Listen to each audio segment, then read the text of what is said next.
If there is another explosion, we're gonna die. Without so much as a warning, life hangs in the balance.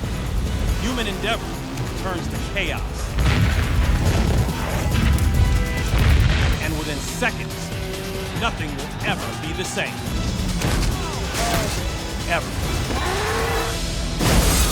It's lights, camera, destruction, as we bring you some of the most jaw-dropping mayhem ever caught on tape. An explosion at an oil storage depot is so massive, it registers 2.4 on the Richter scale. In Canada, a bull named Lights Out ends a rodeo rider's career in one of the most violent rides in the history of the sport. Don't blink, because you might miss the moment when things get destroyed in seconds.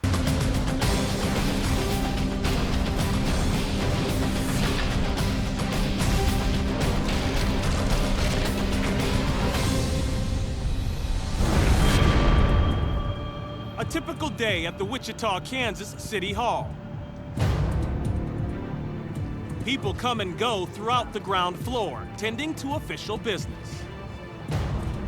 As night falls, surveillance cameras capture security guards walking their beats and public officials making their way home. Then, at 12:37 a.m.,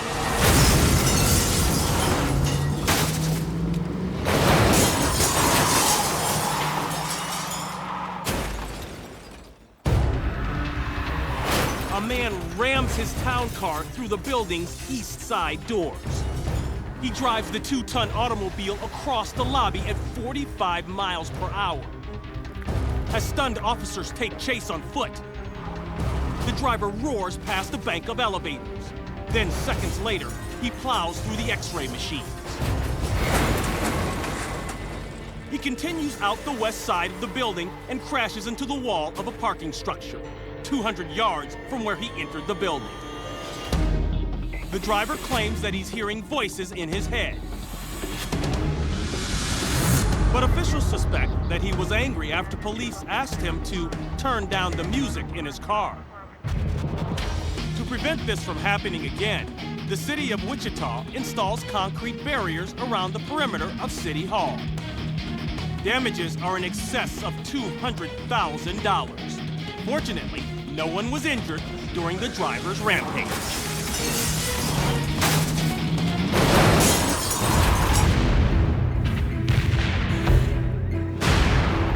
It begins with flashes of light caught on surveillance cameras, and quickly turns into the United Kingdom's largest fire since World War II.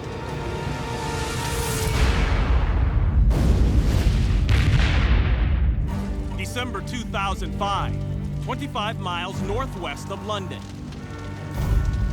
A tranquil Sunday morning is interrupted by a series of massive explosions. A lot of explosion, a lot of flames, plume of smoke 200 or 300 feet into the dawn sky. The 50-acre Bunsfield oil storage depot erupts in flames around 6 a.m. Witnesses are reporting hearing a loud roar overhead just before the explosion. Seconds after the first blast, surveillance video shows workers gathering in a garage near the source of the flames. The initial explosion is heard more than 200 miles away and registers a 2.4 on the Richter scale. Look at the sky, man. Although roads are jammed as residents flee the blaze, some actually try to get closer to the unfolding drama. It's massive, and we're gonna go and have a little look. Andrew Dicker and his friend are determined to videotape the inferno. They drive as close as they can, then continue on foot. Now, some of those flames are at least reaching 200 feet high. As you can see, we're right next to it. We're the closest anyone is at the moment. We're not allowed to be here. This is a massive fire. Finally, after 4.5 minutes, even Andrew has had enough. We've got to make a move now because they're expecting another explosion. If there is another explosion, we're gonna die. The fire rages for more than 4 days as flames engulf 20 massive oil tanks. More than 300 homes are damaged. 43 people are injured, 2 seriously. Total destruction, over $1 billion. The catastrophe is triggered when a broken safety gauge caused stored fuel to overflow its tank. The vapors ignite when they come in contact with a generator. Despite being one of the largest fires in England's history, no one is killed. Freestyle motocross, or FMX, is one of the fastest growing high-adrenaline sports on 2 wheels. Unlike classic motocross, FMX places less emphasis on speed and more on the abilities of daredevil riders to perform death-defying tricks. The most elusive trick for many is the backflip. To pull off the stunt, you need a popper ramp, which enables riders to pop the bike high into the air. When learning the stunt, today's riders use foam pits to cushion hard landings. In 2003, second-year pro freestyle rider Nate Adams is attempting a backflip for the first time. Because foam pits aren't yet widely used, Nate doesn't have one to practice with. All right, boys and girls, this could be it. But he'll wish he had.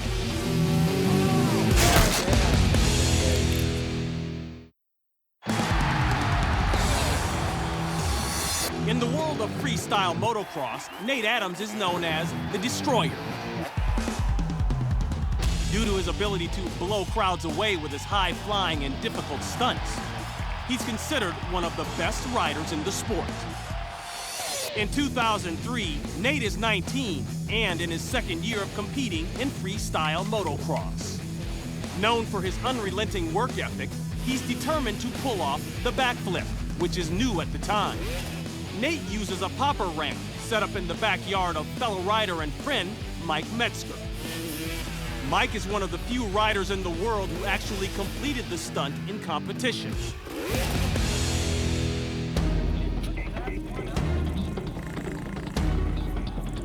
Now, it's Nate's turn to try it for himself. Yeah, Nate!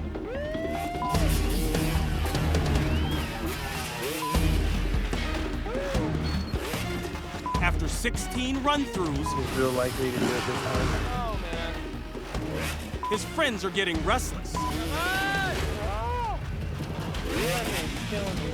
Finally, Nate goes for it.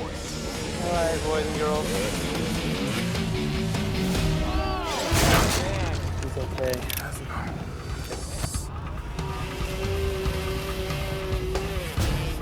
Nate hits the ramp perfectly, but doesn't lay on the throttle hard enough to generate the inertia required to complete a full rotation. He's so committed to the stunt, he doesn't let go of the handlebars. He slams to the ground, and his 228-pound motorcycle slams into him. He's okay. His friends rush to his aid. No one is sure of his injuries. You're gonna be all right, bud. Yeah, Nate, dog! Nate suffers a concussion, a broken collarbone, and a dislocated shoulder. That was a hard slam, brother. He recovers quickly and is back competing just a few weeks later.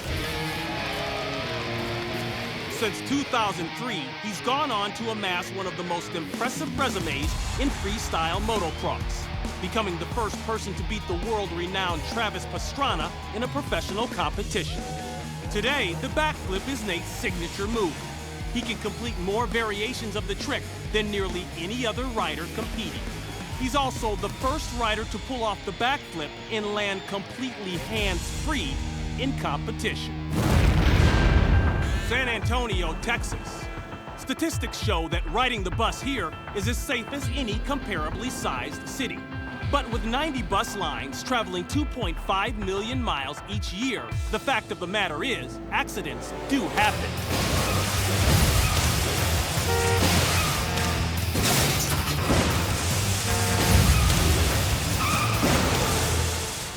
In June 2008, San Antonio installs surveillance cameras on their more than 400 city buses.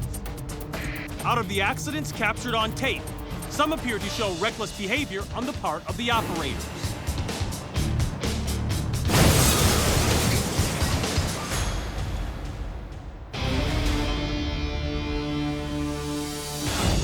Here, a driver is texting on his cell phone while behind the wheel of a moving bus. The impact forces the SUV into the van in front of him.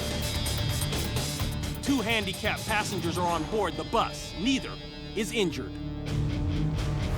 The driver of the SUV sustains injuries to his neck and back. As for the bus driver, he's fired over the incident. As this driver pulls away from the curb, he hits a van, pushing it across 2 oncoming lanes of traffic toward a pedestrian, and keeps on going. At the next bus stop, the motorist confronts the operator.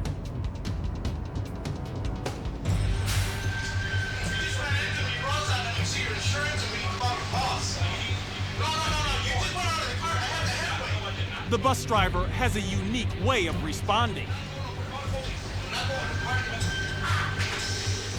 The van's driver later files a complaint with the city. In another instance, 2 San Antonio buses on the same route stop at the same locations. It's business as usual until...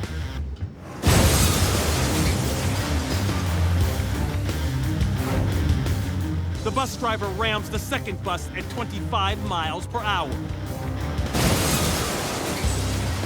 Inside the bus, a handful of passengers are violently thrown about. The bus that's hit is significantly more crowded. A total of 23 people on both buses are hurt. None of the injuries are life-threatening. Despite what's captured on the video, studies show that riding a bus is 38 times safer than taking a car.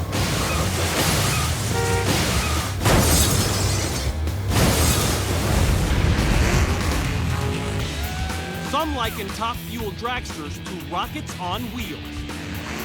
They can go from 0 to 300 miles per hour in less than 5 seconds.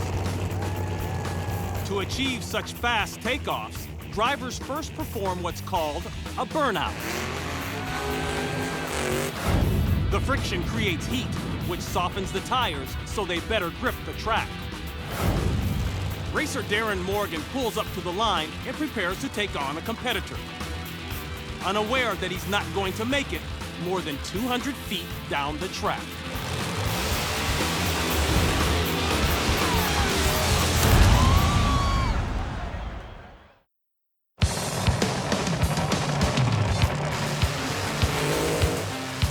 Qualifying rounds at the Western Sydney International Dragway. On the right, top fuel pro Darren Morgan. His 30-foot carbon fiber dragster houses an 8,000 horsepower engine. It can travel the quarter-mile track in just seconds. Both drivers wait for the green light.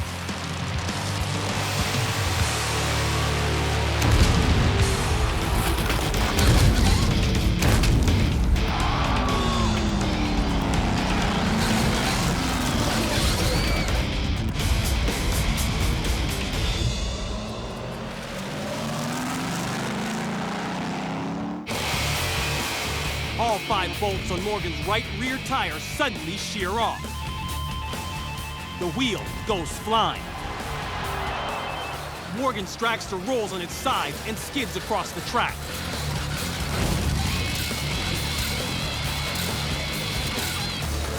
Bystanders run for safety as the car slams against the wall. The chassis crumbles and its parachute deploys. Morgan skids down the track before finally coming to a stop.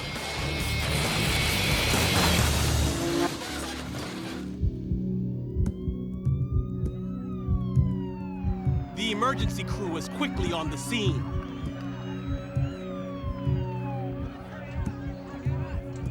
They spray the wreckage to prevent a fire.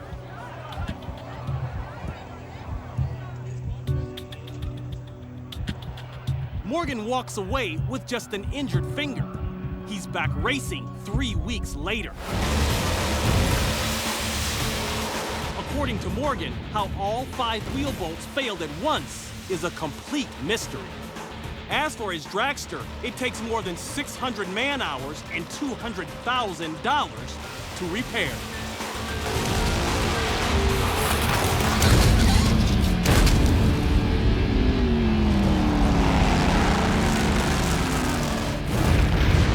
It's been called the most dangerous 8 seconds in sports.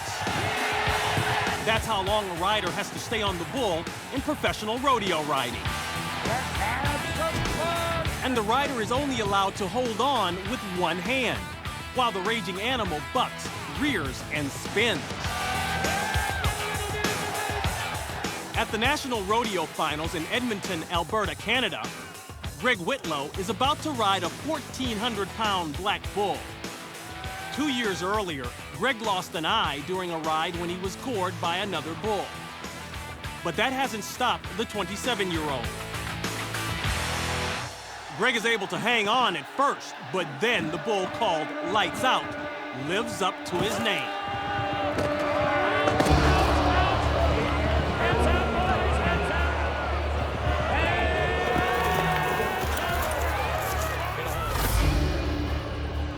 After a clean start out of the chute, Lights Out spins to the left. Then, 5.5 seconds into the ride, Greg takes a direct hit to the head. Knocked unconscious, he takes a second hit to the head. Greg's limp body finally drops to the ground, but Lights Out isn't done.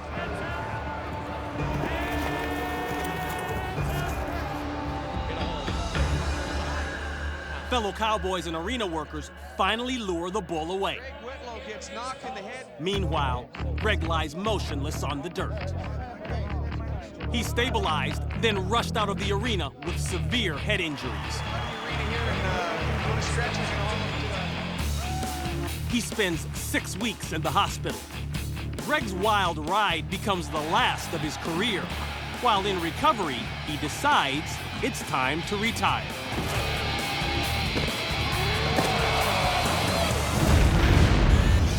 10 a.m. in Bilbao, Spain. A regional terrorist group has called in a bomb threat. Police arrive and evacuate several blocks in this usually bustling city.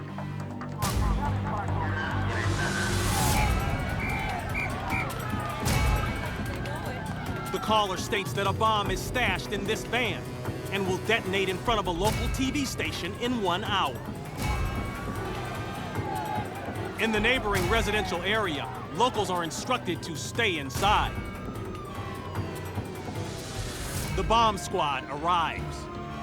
News crews in various parts of the city train their lenses on the 6-story TV station building. Then, as people run for their lives,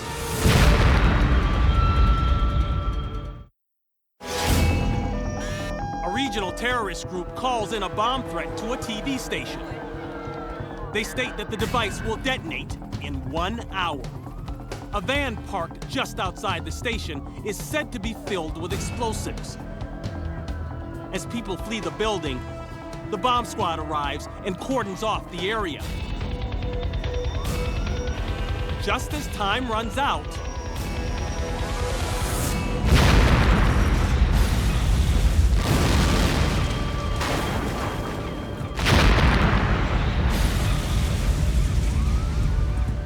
the blast blows out scores of windows on the building's facade and sends a plume of smoke high above the city.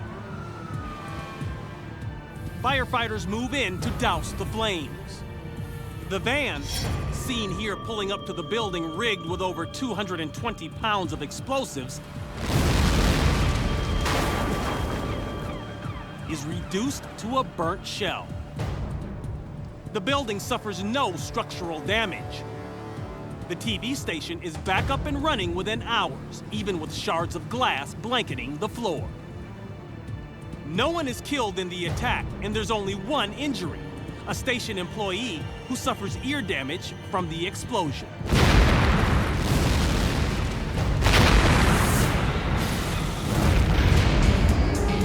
It's 40 laps of Formula One boat racing in Winter Haven, Florida. As these F1s fly across Cypress Gardens Lake at top speeds, only about 2 inches of the hull are actually touching the water. Today is the last heat before the finals, and Mike Siebold is on pace to win the championship. As Mike hits over 100 miles an hour, he opens it up on the straightaway. Then, in a split second, everything changes.